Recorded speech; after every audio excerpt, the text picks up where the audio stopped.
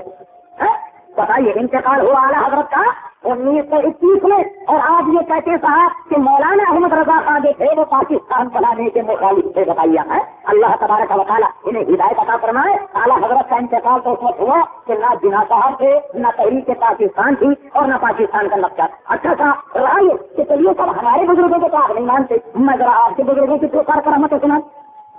یہ دیکھیے میرے پاس یہ ارواح ثلاثہ تھا، اس کا نام ہے ارواح ثلاثہ، اور آج کل کے وہابیوں نے اس کا نام بدل کر کرامات اولیاء کر دیا۔ یہ میرے پاس اتفاق سے دیوبند کی چھپی ہوئی موجود، دیوبند کی میرے پاس چھپی ہوئی موجود ہے۔ میں اس سے آپ کو ان کی 2-4 کرامتیں سناتا ہوں، انشاءاللہ انداز لگائیں گے کہ علماء دیوبند کی اکابر سے قدر و خیر سے اعلیٰ منصب ولایت کرتا ہے، یہ آپ خود اندازہ لگا سکتے ہیں۔ آج مستند حالات حضرت مولانا شاہ ولی اللہ صاحب محدث دہلوی رحمۃ اللہ علیہ، آپ کے خاندان، مشائخ وابستگان، اکابرین جماعت علماء دیوبند، مظاہر العلوم سہارنپور کے صحیح واقعات و حکایات میں اضافہ حاشیہ حکایات حضرت تھانوی صاحب، خلاصہ فرمائیے اس کا صفحہ نمبر 289 بھی آپ کہتے ہیں، لکھتے ہیں اس میں حکایت نمبر 305 کہتے ہیں حضرت والد ماجد مولانا حافظ محمد احمد صاحب وہ امی محترم مولانا حبیب الرحمان صاحب رحمۃ اللہ تعالیٰ نے بیان فرمایا کہ ایک دفعہ گنگوتی خانقاہ میں مجمع تھا۔ اچھا کیا ہوا تھا اس مجمع؟ گنگوتی خانقاہ میں مجمع تھا، حضرت گنگوہی اور نانک جی کے مرید اور شاگرد سب کے سب جمع تھے، اور یہ دونوں حضرات ہی وہی مجمع میں تشریف فرما تھے کہ حضرت گنگوہی نے حضرت نانوتوی سے محبت آمیز لہجے میں فرمایا کہ یہاں ذرا لیٹ جاؤ۔ کیا کرو گے؟ یہاں ذرا لیٹ جاؤ۔ حضرت نانوتوی کو شرماتے گئے، اس لیے کہ انہوں نے پتہ نہیں کیسا لیٹنے کے لیے کہا تو حضرت کو شرماتے گئے، حضرت ناجی کو شرماتے گئے، مگر حضرت نے پھر فرمایا تو بہت ہی ادب کے ساتھ ٹھیک لیٹ گئے، اور حضرت بھی اسی چارپائی پر لیٹ گئے اور مولانا کی طرف کروٹ لے کر اپنا ہاتھ ان کے سینے پر رکھ دیا، جیسے کوئی عاشق صادق اپنے قلب کو تسکین دیا کرتا۔ مولانا بیچارے گھبرائے جب وہ کہتے ہیں مولانا ہر چند فرماتے رہے میاں کیا کر رہے ہو، یہ لوگ کیا کہیں گے؟ تو حضرت نے فرمایا کہ لوگ کہیں گے کہنے تو اپنا کام جائے۔ یہ کوئی کرامت کی کتاب ہے، یہ بزرگوں کے کئی پاکیزہ واقعات ہیں کہ جس کو آپ نے جناب یہاں پر لکھا. یہ دیکھیے صاحب دوسری کرامت ایک اور سناؤں آپ کو. صفحہ نمبر 268 فرمایا کہ ایک مرتبہ نبو پہلوان نے جو دیوبند کا رہنے والا تھا باہر کے کسی پہلوان کو پچھاڑ دیا تو مولانا محمد قاسم صاحب رحمۃ اللہ علیہ کو بڑی خوشی ہوئی اور فرمایا کہ ہم بھی نبو کو اور اس کے کرتب کو دیکھیں گے. حافظ انوار الحق کے بیٹھک میں اسے بلایا اور سب کرتب بھی دیکھے.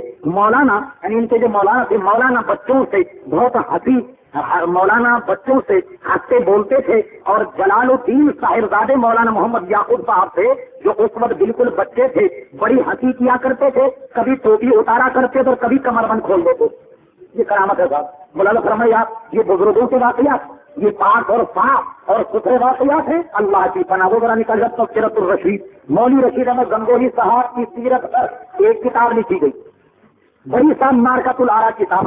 لوگ کہتے ہیں صاحب کہ جناب ہم رسول اللہ صلی اللہ تعالی علیہ وسلم کی توہین کرتے. اب آپ ذرا ان کا حال ملاحظہ فرمائیں کہ یہ کیا کرتے. یہ صاحب تذکرۃ الرشید ہے دوسری جلد ہے صفحہ نمبر 289 جس کو کہتے ہیں. ملاحظہ فرمائیے جناب آپ تذکرۃ الرشیدیہ.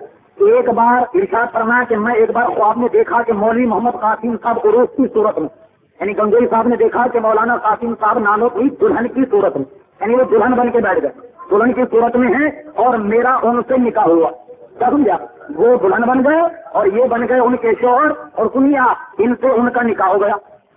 اچھا صاحب ان سے نکاح ہوا اور تو جس طرح سن اور شوہر میں ایک دوسرے کو فائدہ پہنچتا نا اس میں لکھا ہوا. میں نہیں کہہ رہا اس میں دیکھیے میں اسی کی بات بتاتا ہوں. نکاح ہوا تو جس طرح سن اور شوہر میں ایک دوسرے کو فائدہ پہنچتا ہے اسی طرح مجھے ان سے اور انہیں مجھ سے فائدہ پہنچا. بتائیے صاحب یہ کرامت ہے. کہ بتائیے بڑے بڑے دیوبند کے مولوی جو بے ستارہ باندھنے والے یہ کیا کرتے تھے دیوبند بڑھ گیا ایسے صاحب دیکھا کرتے کہ صاحب وہ دلہن بن گئے اور ہم دلہا بن گئے. جو دلہن کو فائد پہنچتا ہے وہ ان سے ان کو پہنچا اور جو دلہن کو دلہے کو ہوتا ہے وہ اس کو ہوا. اب یہ کیا فیصلہ صاحب ہماری تو کم سے کم سمجھ نہیں آیا. اب یہ آپ حضرات جانتے پرانی عمر کے لوگ میں اس معاملے میں کوئی بھی تذکرہ نہیں کرنا چاہتا. اب آپ غور فرمائیں کہ الزام ہم کو دیتے ہیں تو پھر اپنا نکل آیا کہ مترادی آپ ہمیں کہتے ہیں کہ جناب رسول اللہ صلی اللہ تعالیٰ علیہ وسلم کے گستاخ ہیں اور یوں ہیں اور فلاں ہیں اور یوں بڑا کر کراماتیں بیان کرتے ہیں اور ان کا حال آپ کے سامنے موجود ہے. کسی نے وہ حکایت بھی ہے کہ رشید احمد گنگوہی صاحب اور قاسم نانوتوی صاحب اپنے استاد حاجی امداد اللہ صاحب مہاجر مکی کے متعلق لکھتے ہیں کہ ایک مرتبہ رسول اللہ صلی اللہ تعالیٰ علیہ وسلم کو خواب میں دیکھا کہ آپ نے فرمایا کہ حاجی امداد اللہ صاحب کے مریدوں کا کھانا میں پکاؤں. تو حضور صلی اللہ علیہ وسلم نے فرمایا کہ تو یعنی حاجی امداد اللہ صاحب اتنے بزرگ ہیں کہ ان سے کھانا پکانے کا گویا مجھے شرف حاصل ہو اور میں ان کا کھانا پکاؤں گا. اور اس پر فخری انداز میں لکھتے ہیں کہ حاجی صاحب کے ایک تو مولوی قاسم نانوتوی صاحب مہمان بنے اور دوسرے رشید احمد گنگوہی صاحب. مطلب یہ ہوا کہ ان سے حضور صلی اللہ علیہ وسلم کے ہاتھ کا پکا ہوا کھانا کھانے کا ان کو شرف. یہ دیکھ لیں آپ یہ معتبر کتاب ہے. جو صحابی اس کو غلط ثابت کر دے میں کی حوالہ 10,000 روپے انعام دینے کے لیے تیار ہوں میرے پاس موجود ہے. اب میں آپ سے پوچھتا ہوں بتائیے کہ آپ اس اسٹیج پر بیٹھ کر علماء اہل سنت کے خلاف جتنی بھی آپ بکواس کرتے ہیں اس میں کتنی صداقت ہے اور اس میں کتنی سچائی ہے. اور جناب نبی کریم صلی اللہ علیہ وسلم کو جیسا کہ آپ نے کہا کہ وہ ہمارے بڑے بھائی واقعی ان کے نزدیک بڑا بھائی تو بڑا بھائی بلکہ حضور صلی اللہ علیہ وسلم کی حیثیت کی پہلی کہیں دوسری وہ بتاتے ہیں. براہین قاطعہ نکالی. براہین قاطعہ میں عبارت ہے کہ ایک صالح فخر عالم علیہ السلام کی زیارت سے خواب میں مشرف ہوئے اور حضور صلی اللہ علیہ وسلم کو اردو میں کلام کرتے دیکھ کر پوچھا. صفحہ نمبر 26 نکالو. حضور صلی اللہ علیہ وسلم کو اردو میں کلام کرتے دیکھ کر پوچھا کہ یا رسول اللہ آپ تو عربی ہیں آپ کو یہ کلام کہاں سے آ گئی.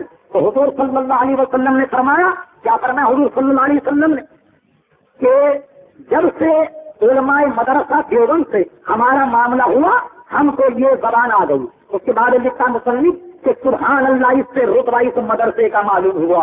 یعنی یہ مدرسہ وہ ہے کہ جس نے حضور صلی اللہ علیہ وسلم کو اردو پڑھائی. الیاذ باللہ تعالیٰ. وہ جب آپ نے دیکھی نا تذکرۃ الرشیدیہ اس میں لکھا ہوا ہے کہ مولوی رشید احمد گنگوہی صاحب کے پاس ایک لڑکی ہے نیو کی تھی میوات ایک مقام ہے انڈیا میں. وہ وہاں کی رہنے والی ایک لڑکی آئی تو گنگوہی صاحب نے پوچھا کہ تمہارے والد کئی دن سے نہیں آئے کیا بات. تو لڑکی نے کہا کہ ان کو پیشش ہو گئی.